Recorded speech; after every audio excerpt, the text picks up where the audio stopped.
Hai, Assalamualaikum. Nama saya Nur Fatini binti Cik Razi. Saya adalah student praktikal di Tiram Travel Langkawi.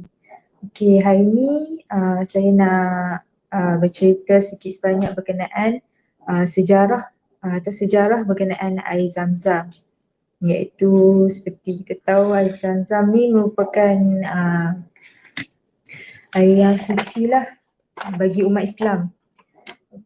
Sejarah ringkas berkenaan air Zam-Zam, iaitu permulaan air Zam-Zam ni. Air Zam-Zam ni mula daripada kisah Nabi Ibrahim alaihissalam, yang mana Nabi Ibrahim ni hendak meninggalkan isterinya Hajar dan juga putranya Ismail alaihissalam berbekalkan tamar dan seuncak air. Cerita dia yang mana Nabi Ibrahim ni sebenarnya dia ada urusan, jadi dia perlu tinggalkan isterinya iaitu Siti Hajar dan juga anaknya. Ketika Ibrahim nak meninggalkan isteri dan anaknya, Siti Hajar menahan Nabi Ibrahim alaihissalam dan bertanya kenapa dia nak pergi mana. Tanya, wahai Ibrahim, ke mana engkau nak pergi? Adakah engkau nak tinggalkan kami tanpa bekalan yang mencukupi? Tapi Nabi Ibrahim alaihissalam tak menjawab dan terus berjalan. Kemudian Siti Hajar pun tanya lagi, adakah engkau pergi ni atas suruhan Allah Subhanahu Wa Taala? Kemudian Nabi Ibrahim pun menjawab, ya, Allah lah yang memerintahkan aku. Siti Hajar pun berkata, kalau begitu Allah tak akan biarkan kami. Maksudnya macam disebabkan Allah yang perintah, maksudnya Allah tak akan biarkan mereka macam kelaparan atau sebaliknya lah. Kemudian ketika Nabi Ibrahim mendengar jawapan daripada Siti Hajar, jadi dia pun terus berlalu meninggalkan Siti Hajar. Selepas dia pergi, kemudian Nabi Ibrahim pun berdoa kepada Allah lah supaya anak dan isteri dia sentiasa mencukupi, berada dalam keadaan sentiasa mencukupi, maksudnya makan dan minum mereka terjagalah. Jadi kemudian pada suatu hari Siti Hajar ni anak dia menangis, iaitu Nabi Ismail alaihissalam ni menangis sebab haus, tak ada makanan, tak ada minuman. Jadi Siti Hajar pun gelisah. Jadi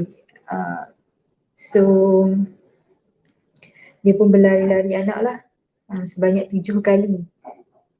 Berlari-lari 7 kali, itu dari Bukit Safa ke Maruah lah. So dari situlah yang menjadi orang kata apa,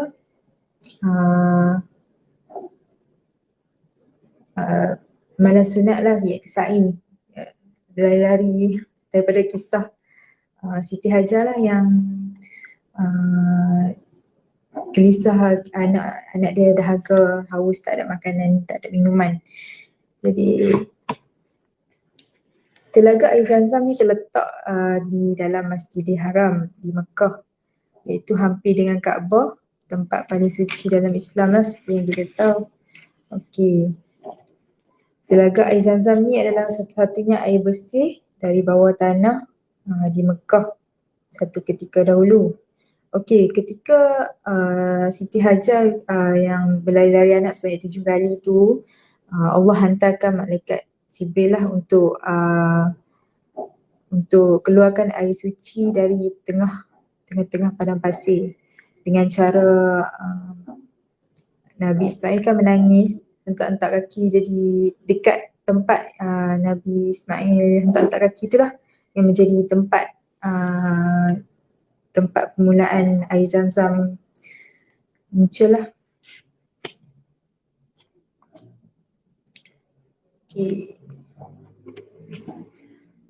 Okey, ni setelah kehabisan bekalan Hajar ke Bukit Safah dan Marwah untuk mendapatkan pertolongan sebanyak 7 kali. Tulang alik lah. Okay, dengan kewujudan telaga Zamzam diikuti dengan pembinaan Kaabah oleh Nabi Ibrahim alaihissalam dan puteranya Nabi Ismail alaihissalam. Okay, bumi Mekah yang dulu sebuah kawasan yang gersang. Gersang tu macam tak ada orang lah. Usang, tak ada siapa. Tak berpenghuni. Okay, mula didiami lah. Sejak daripada kisah kewujudan telaga Zamzam.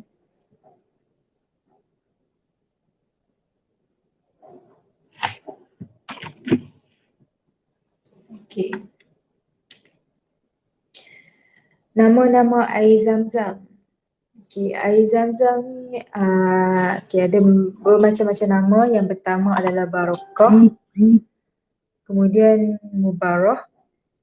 Mubarakah, kemudian Barah, kemudian Bushra, kemudian Syarab Al-Abrar dan lain-lain. Okey, antara kelebihan air Zamzam ni, air Zamzam ni menyembuhkan penyakit. Okey, dia boleh menyembuhkan penyakit. Contoh dia macam penyakit mental. Sangat-sangat sesuai air Zamzam ni, memang antara kelebihannya lah. Okey, sangat berzat. Ia mampu mengenyangkan dan menambah kekuatan tubuh pada peminumnya. Kerana air Zamzam ni menambah tenaga bagi peminum lah. Dan mampu mengenyangkan bagi yang lapar. Okay. Kemudian menyempurnakan tujuan dan hasad peminum dengan izin Allah Subhanahu Wa Taala.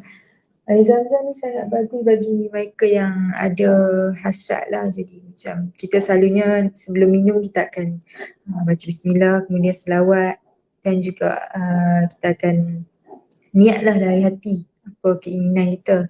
Contohnya macam selalunya student yang nak exam, budak-budak yang nak periksa UPSR, selalunya ibu dan ayah kebiasaannya akan bagi minum air Yasin dan juga air Zamzam lah.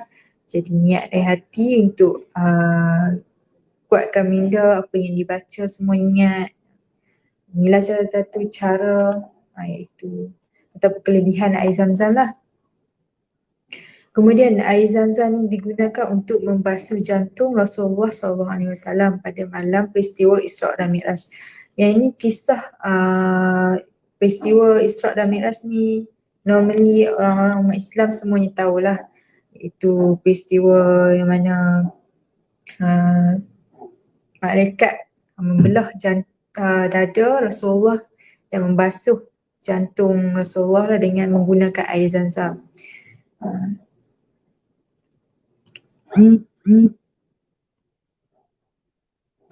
Okey.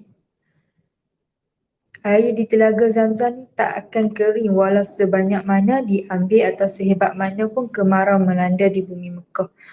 Selama dari permulaan air Zamzam ni muncul sampailah sekarang air Zamzam tak pernah pun kering. Okey. Kedalaman air Zamzam ni dia tak dalam pun, dalam lebih kurang 30 meter. Tapi air Zamzam memang tak pernah kering.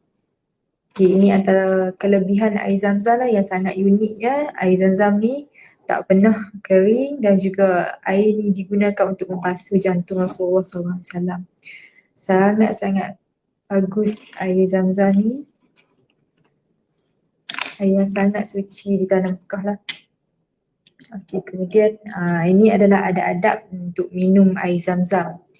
Okay, adab-adab ketika minum air Zamzam yang pertama adalah menghadap arah kiblat. Okay, kita hadap ke arah kiblat, kemudian kita membaca doa sebelum minumnya. Okay, kita baca doa Bismillah dulu, and then kita akan meneguk setiap Bismillah setiap kali meneguk. Okay, setiap kali nak meneguk, nak minum, kita Bismillah. Okay, itu antara adab-adab dia. Kemudian minum dalam keadaan tenang dengan 3 kali nafas iaitu 3 kali teguk. Maksudnya sekali kita minum and then kita nafas, kemudian kita minum lagi, kita tarik nafas. Okay, cara dia. Ada yang ni sebenarnya adalah cara untuk kita minum air lah, di mana bila kita minum seteguk, kita tarik nafas. Ada kalau search balik memang adalah cara-cara dia. Yang ni memang cara yang terbaik untuk minum air lah. Jadi kita minum dalam keadaan tenang dengan 3 kali nafas dan 3 kali teguk. Minum dan tarik nafas. Minum lagi dan tarik nafas. Bukannya terus minum dan tarik nafas, tak. Okay. Kemudian selepas kita minum tu, kita memuji Allah dengan bertahmid, iaitu macam ucap Alhamdulillah lah selepas minum. Kalau sudah minum tu, ucap Alhamdulillah. Kemudian menggunakan tangan kanan ketika minum. Pegang dengan menggunakan tangan kanan.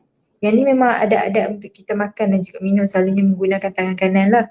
Jadi kalau nak minum air zam-zam pun kita menggunakan menggunakan tangan kanan seelok-eloknya. Kemudian seelok-eloknya minum dalam keadaan duduk.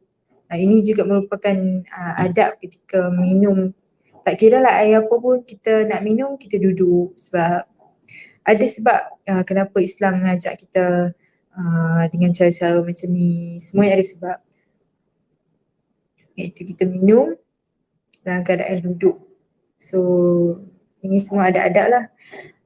Kemudian yakin dan bahawa hasrat yang didoakan akan dimakbulkan oleh Allah. Maksudnya macam kita niat tadi tu, bila kita nak minum air zam-zam ni, kita niat, kita ada hasrat. Jadi kita yakin pada Allah, apa yang kita doakan ketika minum tu, insyaAllah Allah makbulkan.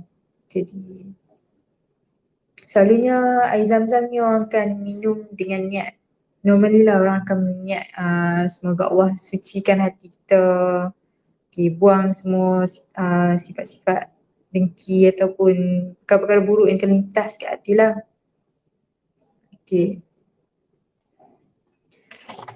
Ini adalah sejarah-sejarah ringkas lah air zam-zam. Selalunya orang yang pergi Mekah, pergi umrah, selalunya orang akan bawa balik lah air zam-zam ni. Jadi kalau kita pergi melawat orang yang pergi Mekah tu pun, mereka juga ada bagilah kita minum seteguk 2 air zam-zam. Walaupun tak banyak tapi dapat minum juga dengan niat. Niat untuk sucikan hati, niat-niat yang kita minta pohon daripada Allah. Jadi dengan cara minum air zam-zam. Kemudian itu sajalah air zam-zam yang nak terangkan.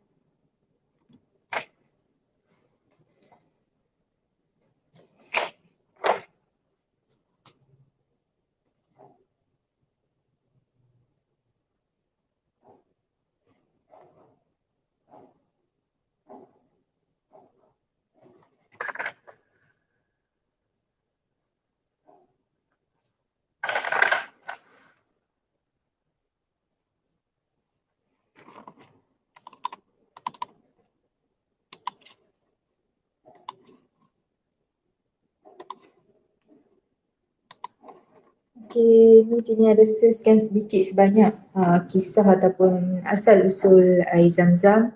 Jadi kalau nak tahu lebih lanjut berkenaan air zam-zam ni, bolehlah cari dekat sini. So